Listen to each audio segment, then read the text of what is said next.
Hi, I'm Annie Little, and welcome to VoiceTalk. I'm so excited to present to you my friend Charlene Modeste, an actress and singer songwriter with whom I spent 3 years in an acting class 2 decades ago. Charlene is creating a one woman show called She's About to Pop, which features her own original music. We chat about her struggle with uterine fibroid tumors, which at times make her look 9 months pregnant, the use of cannabis to heal them, the fight against racism, and discovering songwriting as an outlet to heal and share your stories.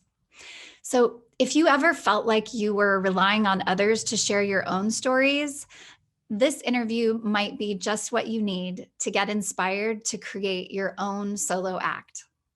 Without much further ado, I present to you Charlene Modeste. Hi, Charlene. Hey, Annie. Welcome to Voice Talk. I'm so happy to have you here.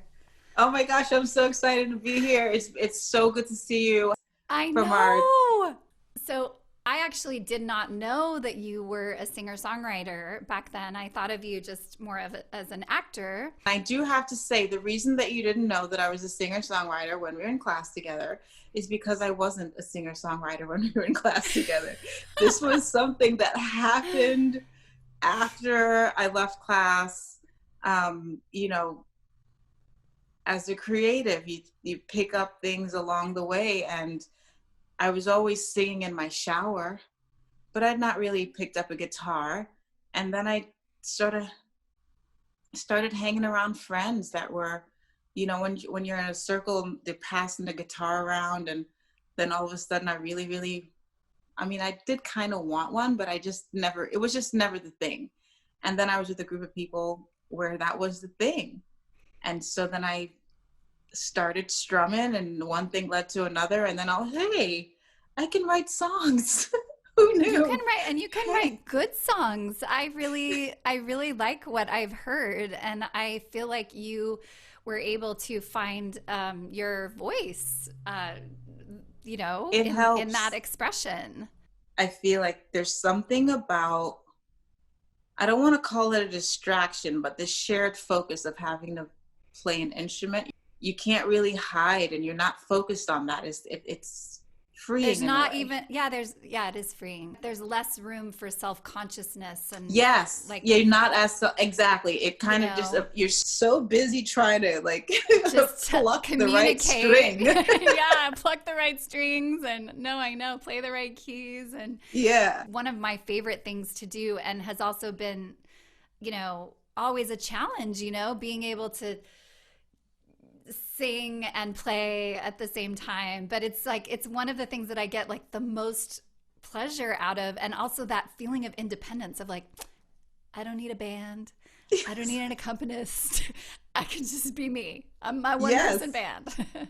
You can do one thing by yourself, but it's great to play off of other people, and then you've got a director and whatever. But there's something about when you sing in an intimate crowd, right? Like, so I was just doing it because it was something that I surprisingly found that I enjoyed a great deal. Mm-hmm.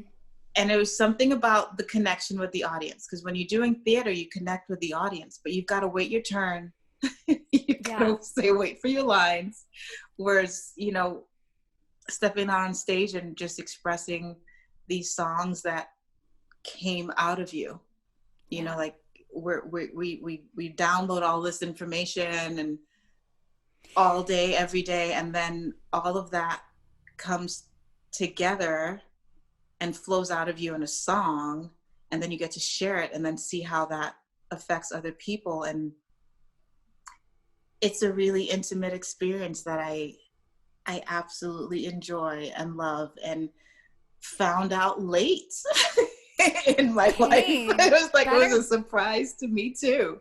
better late Um, than but never, it's so right? it's so wonderful. It's so wonderful. I have it now. I'm not giving it up. And Yeah. whether or not I ever play for anybody, I mean, this really started as an exercise to play for myself. You know, Yeah. But bringing it back to the one woman show too, that actually is a form of acting that is a little bit in that same realm of you don't have to wait for your lines or you are telling and sharing this story with the audience and bringing them into this experience. So tell us a little bit about what that show is. Yes. Called She's About to Pop, which we will get to why that title is so important.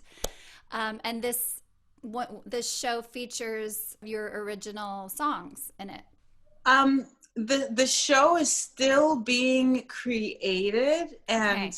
I think it's 4 songs. Okay. I'm not entirely sure yet. But at least some songs, right? Yes. We may not know if it's 4, but there is some of your original music in it, correct? Very true. Now, knowing a little more of your story, I actually had no idea that you had started dealing with some health issues. Although it wasn't visible from the outside, I have what is known as uterine fibroids. Mm-hmm. And the statistic is 80% of women by the time we reach the age of 50 are afflicted with uterine fibroids.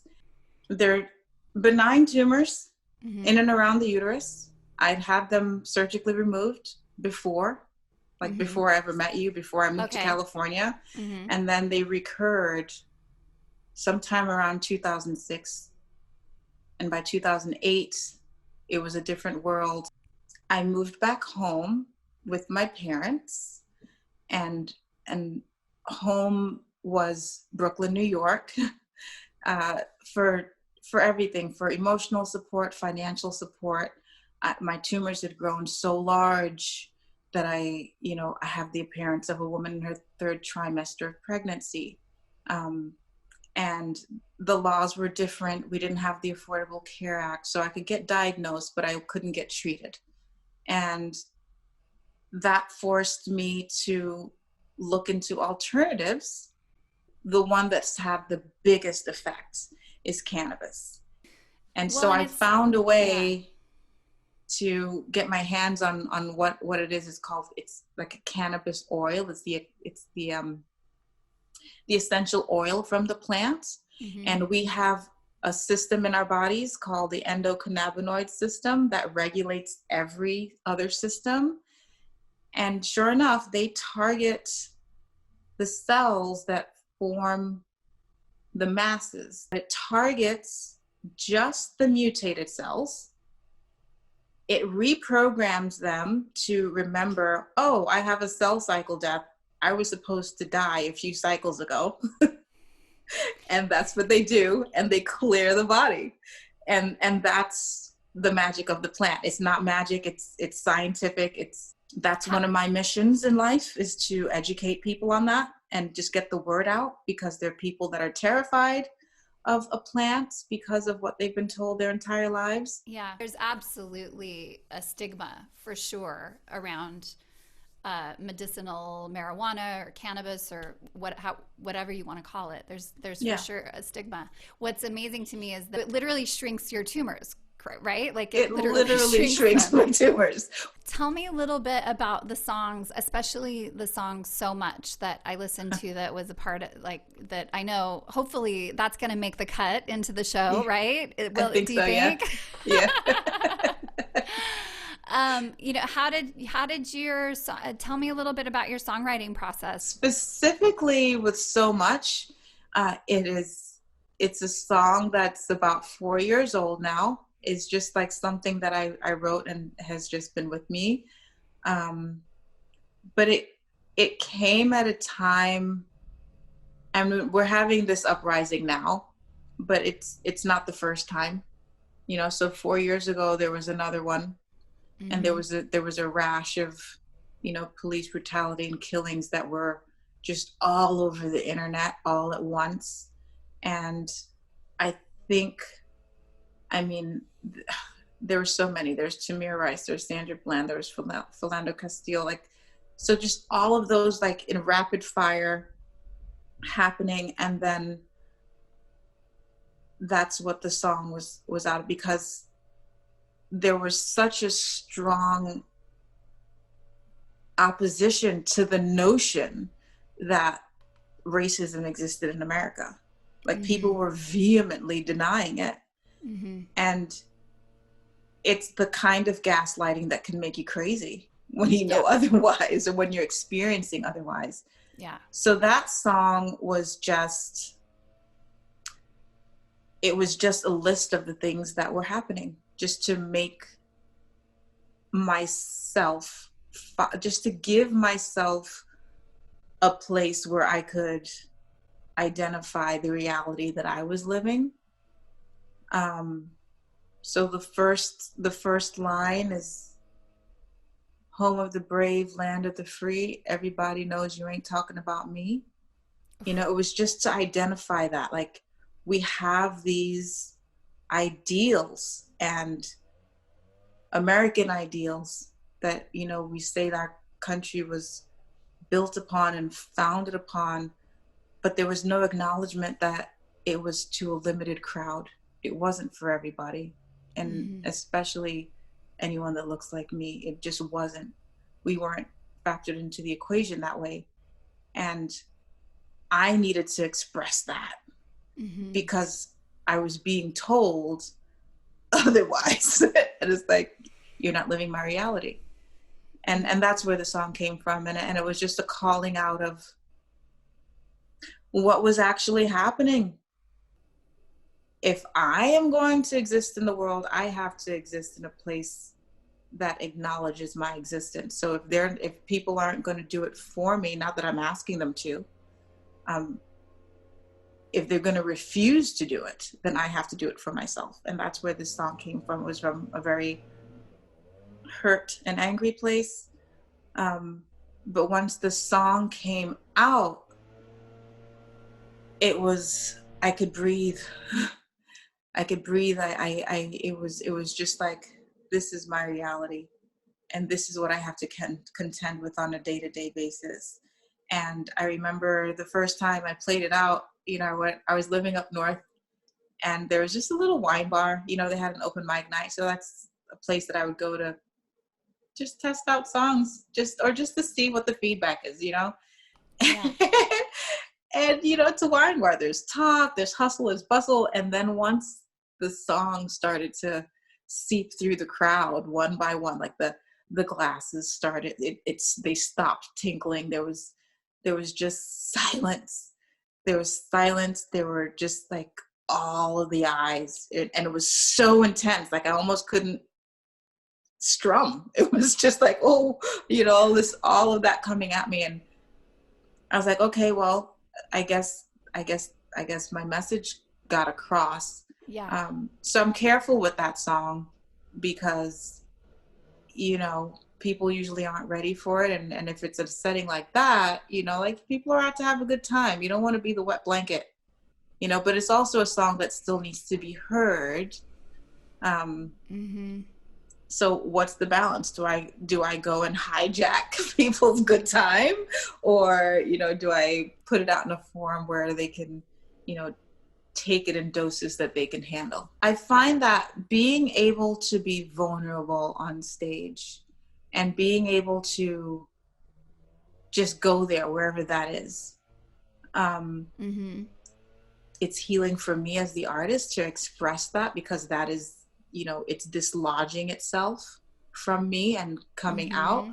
And I also feel like it's really healing for the audience because it gives them permission, to feel those things that maybe they were afraid of feeling, and Mm-hmm. face some things that they were afraid of facing or maybe avoiding.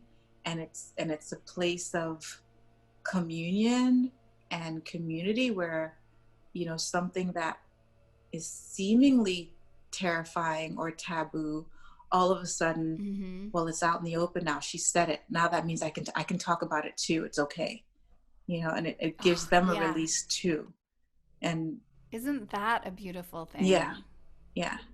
I mean, it's crazy how, like, these really difficult things that happen to us in our lives and are really the things that, build us and bring us to who we are, but they end up being like these huge gifts in a way, because how else would we have had to, in the overcoming of them, we learn to love ourselves and we learn to accept ourselves and accept others for those same things that they're going through or dealing with, or you know, grace. It just gives or people are just grace. Yeah, you learn how to do it, like, and self-love. I mean, I think it all starts there. I think a lot of the things that, if people just took a breath and realized that, it's part of the human condition. We're going to make mistakes.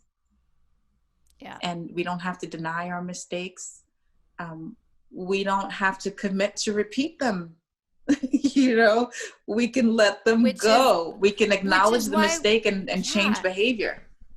And which is why I think the storytelling of our journeys is so important, because otherwise what do we do? Then just as human beings, then they make the same mistakes again. And the telling of our history needs to be the truth. Like, it can't be this pretty version of it so that like we're not embarrassed that we made mistakes. It needs to be like, we have to accept ourselves for the mistakes that we've made, and then just as groups of people accept all of that, so that in moving forward we can embrace each other as we are. And I mean, how could you not? I mean, humanity, human beings, we're beautiful and amazing people. We are, when we allow ourselves to be. And there's a lot of, like, we're not allowing ourselves to be our best selves out of fear, out of shame, out of embarrassment, whatever it is. Hiding, it's so from unnecessary. It. We can move on from that. We're ready to move on from that. But we can't if we don't first accept what is and love our way through it. And that starts with loving yourself. When you love yourself enough, then you can love other people. There's compassion. There's giving. There's forgiveness when you allow it. On that note, so I'm so excited to be able to see she's about to be born. Yes. No pun intended. Yes. I'm looking forward to it. I learned throughout the ordeal of the pandemic, again, part of being human, we're adaptable. Yes. We when there's a will, there's a way. We figure out how to do things when we want to. I love how art takes on a whole other life of its own when there is purpose tied in behind it and underneath it. I mean, I think it really is a necessary piece to it. It lift your spirits, lift your expectations, like vibrate at a higher level, like it's I guess it's like a forgotten practice, or we're so like tuned into, the everyday grind. I've got to be at work. I've got to do this many things, and then I've got to go home and take care of my family, and then I've got 2 hours to sleep, and then I've got to do it all over again. And we don't get to be human anymore. There's where's a time for leisure, where you can let thoughts float by. Like, that's where the genius is when you can slow down and stare at the sky for a little bit. It's so true. It's so true. This is why, I mean, honestly, it's why I meditate. It's like it's scheduled into my schedule where I can watch my thoughts. Like clouds. And if I don't put that into my day, well, so where can people find you? Text my name, Charlene, to 22828 to join the mailing list. If anyone wants to stay abreast of my activities, and once the website launches and when there's any news, it'll go out to anyone who's signed up. That's awesome. This has been so much fun talking to you. Thank you so much, Annie. This was great. It was great fun having you. I'm super excited.